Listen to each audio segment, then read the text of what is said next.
in pursuit of health and wisdom. Sapio with Buck Joffrey.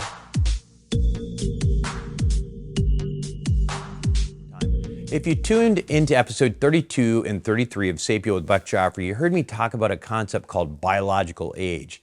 I think you're going to hear a lot more about this concept in the future as longevity medicine progresses. Right now, the only age people really recognize is chronological age. And of course, that means if you're 50 years old, that means you've been alive for 50 years.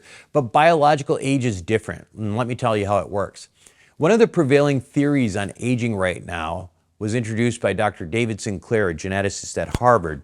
It's called the information theory of aging. So you've heard of DNA. DNA consists of 4 molecules that are like letters that spell out words, and each word is a gene, and each gene creates a protein.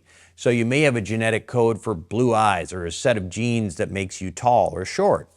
Every cell in your body contains all the genes you have, but each cell does not express every gene. In other words, not every word in that genetic code is actually read by every cell. For example, a liver cell only reads liver genes. Brain cells only read the genes relevant to it. What determines which genes are read is based not on the genes themselves, but the molecules in between the genes, which is called the epigenome. Now, a very simple way of thinking about this is that if you look at a page in a book, the spaces and punctuation between the letters tell you how to express those words, right? That is the epigenome. Hopefully that makes sense. Bottom line is this: what happens when we age is that the epigenome becomes damaged by chemical reactions called DNA methylations. Now, over time, the patterns of damage appear to correlate with age. The information theory on aging suggests it's not only correlating with age, but it's actually the root cause of what we experience as we age. So, what is biological age? It's basically a measure of the level of damage to the epigenome. So you give a blood sample to the lab, or you give some saliva to the lab, and they examine it and look for these methylation patterns. Now, your results are compared using artificial intelligence to millions of other methylation patterns of people of different chronological age. So while you may be 50 years old, your DNA methylation pattern most closely might resemble someone who's 35 years old. And in that case, your biological age is 35. Congratulations. Why is that important? Well, given that the average person lives to about 80 years old, biological age is essentially predicting when you're going to die. So obviously you want to have a younger biological age if you want to live longer.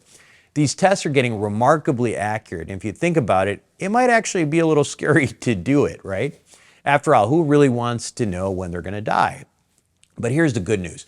Various habits and interventions like drinking less, intermittent fasting, and the use of various supplements actually appear to have an impact on your biological age. In other words, while you can't change your chronological age, you do appear to have some level of control right now of your biological age. In fact, David Sinclair, the scientist I mentioned earlier, recently published a paper showing various drug cocktails that resulted in the reversal of biological age of human cells in a test tube. But it's still a test tube, so don't get too excited.